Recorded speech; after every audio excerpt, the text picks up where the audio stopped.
Part 1. A quiet love, a dangerous eye. In a quiet village where dust rose gently with the morning wind, a humble man lived with the one person he loved most in the world, his wife. They were poor in coin, but rich in contentment.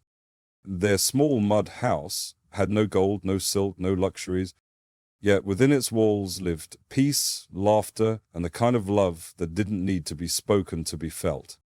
Every day, the man toiled in the fields from sunrise until the stars appeared, his hands hardened by the soil, his back bent, not from age but from honest labor. And every evening his wife waited for him, smiling, faithful and proud, even in her worn dress and bare fingers. They had no quarrels, no envy, no desires that stretched beyond each other. But someone was watching. From behind tall stone walls in a house with carved windows and servants who bowed, lived a man who had everything but her. He saw her once at the well. Her eyes, her silence, the graceful way she poured water. She was unlike any woman he'd met. And she belonged to someone who, in his eyes, didn't deserve it. How could a man with mud on his hands and holes in his shoes be husband to her? He whispered to himself.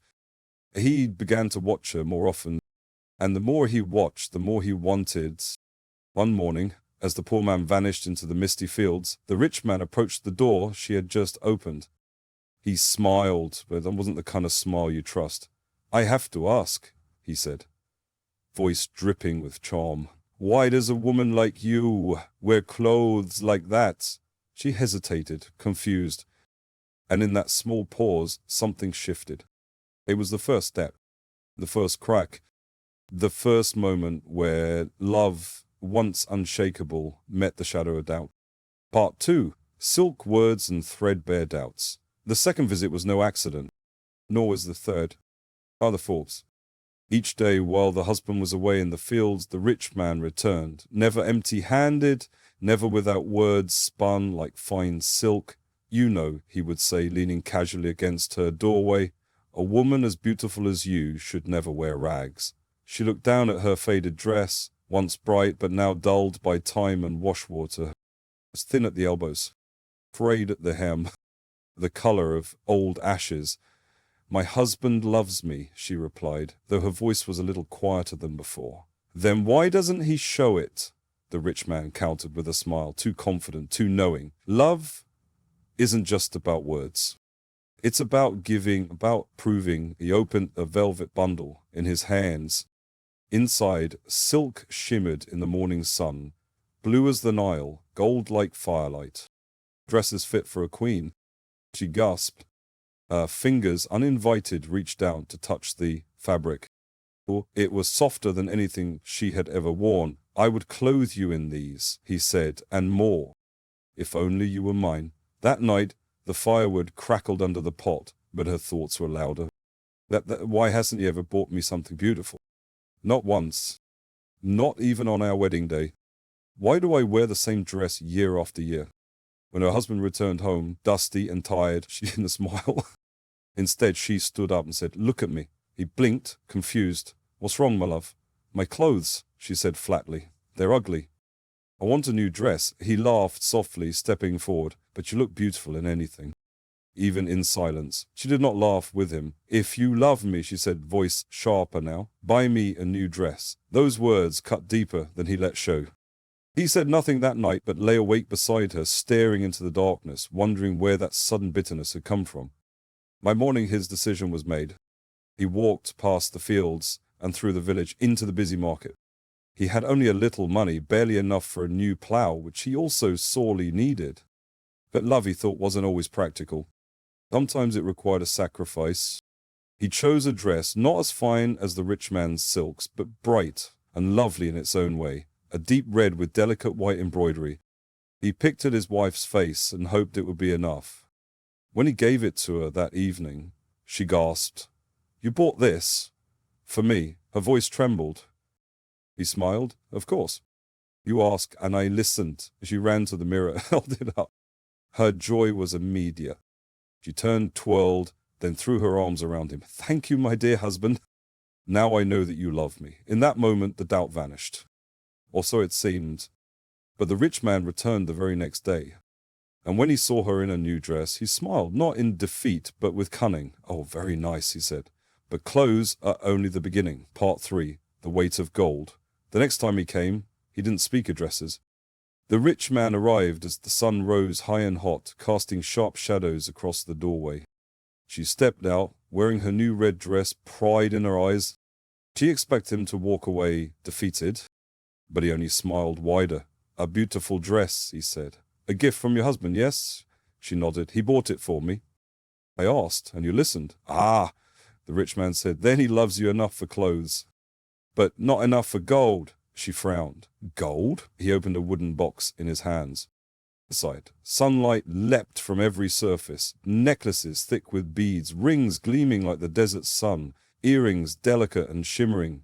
"This is what love looks like," he whispered. "Not thread, not cotton, gold." The woman stared, speechless. She had never seen such finery up close. Not in the market, not at weddings, not even in her dreams. "If you were mine," he continued, "your hands would never be bare. Your neck would gleam. Your ears would shine like the stars. You'd be the most beautiful woman in all of Ethiopia." She stepped back. "I don't need those things," he shrugged, unbothered. "Not yet. But one day you'll see. When a man truly loves a woman, he gives her more than words and more than clothes." He left her with that thought, and that thought stayed. That evening her husband returned home, hands blistered, face sunburnt, shoulders drooping with fatigue. He smiled when he saw her in the dress, but she didn't smile back. "There's no dinner tonight," she said coldly. He blinked. "Are you unwell?" "No," she said, "just tired of pretending." "You don't love me?" He dropped his tools. "What are you saying?" "I bought you the dress." "But you didn't buy me gold." Her voice cracked. "You've never even tried." His heart twisted. "I have nothing, my love. The dress alone cost everything I had. I need a new plow. Have no money left." "If you loved me," she whispered, "you'd find a way." That night the poor man sat outside under the stars, head in his hands. He thought of the years they'd shared, the smiles, the mornings together. When did that stop being enough? He rose before the sun the next morning and walked to his brother's house on the far side of the valley. "I need money," he said. "I'll work your field until my bones ache. Just help me." "I must buy gold." His brother frowned. "You'll regret it," he said. "But if you insist, stones in my field are heavy." "You'll have to clear them all." "I will," said the poor man, "no matter how long it takes." His brother handed him the money. That same day, he walked to the market, tired but determined. He didn't buy the biggest necklace or the widest ring. He chose carefully, something simple, elegant, sincere. A golden necklace with a modest pendant, and 2 rings, one for each hand. That evening, when he gave them to his wife, she gasped. Her eyes filled with tears, not just from surprise, but from guilt she couldn't voice. "You did this for me?" "For us," he said, smiling gently. "If you are happy, then so am I." She embraced him tightly. "Thank you, my dear husband. Now I truly know that you love me." But outside, beyond their door, the rich man stood again, watching and smiling still. Part 4, The miracle she never asked for. Days passed. The golden necklace gleamed on her neck. The rings hugged her fingers. Her husband, true to his word, toiled harder than ever in his brother's rocky field, returning home exhausted, dust-covered, but hopeful. Has always searched her face for happiness. And for a while it was there. But the rich man wasn't finished. He'd return again and again, always waiting for the moment when her husband left for work. Always watching, always smiling. "Beautiful dress. Beautiful gold," he said one morning, standing at her gate. "But tell me, can your husband give you more?" She frowned. "More? Can he make miracles?" The question was so absurd, she laughed. "Of course not. No man can." "But I can," he whispered, stepping closer. "Because I love you." Her smile vanished. "Only God can perform miracles." "True," he said. "But love, true love, can defy even that. If you leave your husband and promise yourself to me, I'll prove it." Her breath caught. "Prove it now?" He shook his head. "Love cannot bloom while you're still tied to him. Leave him, and I will show you wonders." She said nothing. But the seed was planted. That evening her husband returned home to find her unusually quiet. She served him food, brought him water, sat with him, but her eyes were distant. He didn't ask, not at first, but he noticed. The next day, and the next, and the next, the rich man came again. "Has your husband shown you a miracle yet?" he asked each time, like a refrain in a haunting melody. "No," she finally admitted. "Then leave him," he said, "and I will make many." And one day, she believed him. That evening, she didn't cook. She sat in silence. "Wife," her husband said, alarmed. "What's wrong?" "I'm sad," she said, "because you don't love me." "What?" he cried. "You know I do. I gave you an address. I gave you gold, but no miracles," she whispered. "You don't give me miracles." He stared at her, stunned. "Where is this coming from?" "Our neighbor says," she paused. "He says love makes miracles." The poor man's heart dropped. So it's him again. First clothes, then gold, and now this. He didn't sleep that night. Instead, he knelt by the window and looked at the stars. "Lord," he whispered, voice cracking, "I've given all I have, but it's not enough. I cannot make miracles. Only you can is help me keep her. Help me show her love that cannot be stolen by silk or gold or false promises." The next morning, he walked slowly to his brother's field. His hands were blistered, his vine heavy. By midday, he slumped beneath a tree exhausted, and someone was there, a man in a long robe, seated calmly in the shade. "Who are you?" the poor man asked. "A wizard," the stranger said, "and I have something for you." He reached into a pouch and pulled out 2 carved sticks. "These," he said, "are your miracles." The poor man blinked. "What do they do?" "Touch someone with the first," the wizard explained, "and they become a donkey.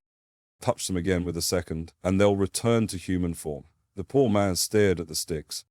His mind raced. "A donkey," he whispered. He saw the rich man's smug smile in his mind, and he smiled too. He stood and bowed low. "Thank you," he said. "I asked the heavens for help, and they sent you." He ran home with the sticks tucked under his cloak. The miracle she wanted was coming, but not in the way she expected. Part 5. The day she spoke like a donkey. He burst through the door, breathing hard, eyes wild with purpose. "Wife!" he called. "Come outside!" She stepped into the yard, surprised. "What's wrong?" "I'm going to show you a miracle," he said. His voice was different, still gentle, but charged with something she couldn't name. Not anger, not power. He hesitated. "A miracle?" "Yes," he said. He held out a smooth stick carved with strange symbols. "You asked for one. Now you'll see it." Before she could speak, he reached forward and gently touched her arm with a stick. Instantly, her body changed. Her fingers curled inward, her skin grew coarse, and her mouth stretched forward. Within seconds, where the woman had stood, now stood a donkey. Ears twitching, hooves scraping the dirt, eyes wide with panic. "Hee-haw!" she cried, or tried to cry, but only donkey brays emerged. She tried to run, trembled, fell. She looked at her husband, pleading with those large animal eyes. He stood still, watching, not with cruelty but with calm. And he pulled out the second stick, the twin of the first, and touched her again. In a blink, the donkey vanished, and she stood in its place, trembling. He touched her face, her arms, her mouth. Everything was human again. "What was that?" she gasped. "A miracle," her husband said quietly. "You wanted proof. Now you have it." She fell to her knees. "That was real. I became, I can speak." I said, "Yes," he said, "and I prayed for it." She looked up at him, tears streaming down her face. "Why would you do that to me?" "Because," he said, "you were slipping away. Because another man came to our door and promised you miracles. Because you believed he could love you more than I do." She looked away, ashamed. "He came every day while I worked," the husband continued. "Did he tell you to ask for clothes and gold? For a miracle?" She said nothing, but her silence was answer enough. "And did you listen?" he asked. Still no answer. But the tears fell faster. "I'm sorry," she whispered. "It's true. He said all those things. He told me to leave you. And I listened." He nodded slowly. "Do you still want to leave?" She looked up at him, really looked, for the first time in days. His hands were cracked and raw. His shirt was stained with dirt and sweat. His sunburnt, tired, but his eyes still held her. "No," she said. "No, I don't. I want to stay. I was foolish. I was blinded. But you never gave up on me." He stepped forward, holding the first stick again. "Then help me stop him," he said. "Take this. When he comes tomorrow, touch him. Make him see what a real miracle looks like." She reached out and took the stick.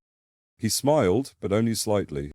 And then he walked back inside and hid the second stick in the rafters, high above where anyone could reach. Outside, the sun was setting behind the mountains, casting long shadows across their home. Tomorrow, the shadows would shift. The hunter would become the beast. Part 6. The Donkey Who Carried Stones. The next morning, the woman woke up before dawn. She lit no fire. She cooked no breast. Instead, she waited at the doorway, her fingers wrapped around the carved wooden stick. Her heart beat hard, not with fear, but with resolve. And just as the sun rose over the hills, he appeared. The rich man, dressed as always in silks and smugness, sauntered up the path like a prince returning to claim his prize. "Well," he asked, grinning, "has your husband shown you any miracles yet?" She stepped forward. "Yes," she said softly, "he has." Before he could reply, she reached out and tapped him lightly with the stick. The transformation was instant. His arms twisted, his legs folded. His elegant robes fell in a heap as thick grey skin spread across his body. Long hair shot from his head. His eyes widened in terror as his mouth stretched forward and let out a startled, "He, don't eat!" The donkey stumbled backward, kicking up dust. He brayed again, loudly, in panic. The woman didn't flinch. He simply took a rope, looped it round his neck, and led him down the road. Her husband walked him all the way to the stony field where her husband labored, moving heavy rocks under the sun. Her husband looked up.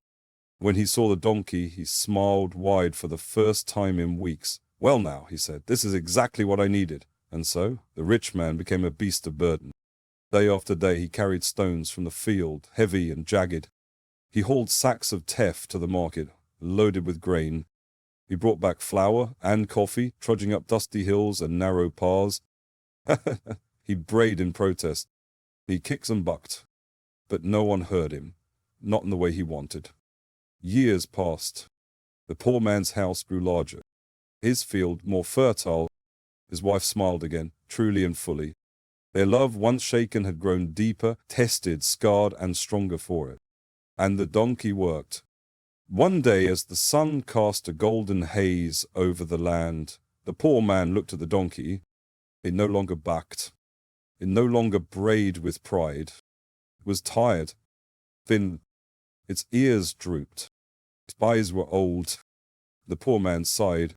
He went inside and retrieved the second stake, the one that had waited in the rafters all this time. He walked to the donkey and touched its shoulder. In an instant, the rich man stood once more, but not as he had been. His back was bent, his skin darkened by the sun, his eyes hollow with years of labor. "You tried to steal my wife," the poor man said. "You lied. You tempted. You whispered poison." The rich man said nothing. "Go home," the poor man continued, "and never look at another man's wife again." The old man nodded slowly and turned away, dragging his feet down the path where he once walked like a king. He never came back. Part 7. The Fields of Quiet Love. The seasons turned. The winds softened. The soil grew rich beneath the poor man's hands. He was no longer poor. His field yielded more than crops. It yielded peace. His home, once small and weather-worn, now stood strong, shaded by trees he'd planted with his own hands. Laughter once again filled its rooms. Not the laughter of pride, but of comfort, of love restored. Each morning his wife rose early to prepare his food, not out of guilt, not out of duty, but because she wanted to. She never asked for silk again, or gold, or miracles, because no, she knew. She knew that love was not measured by what it could buy, but by what it would sacrifice. Not by the shine of gifts, but by the strength of hands that gave, even when they had nothing. As for the 2 sticks, they were never used again.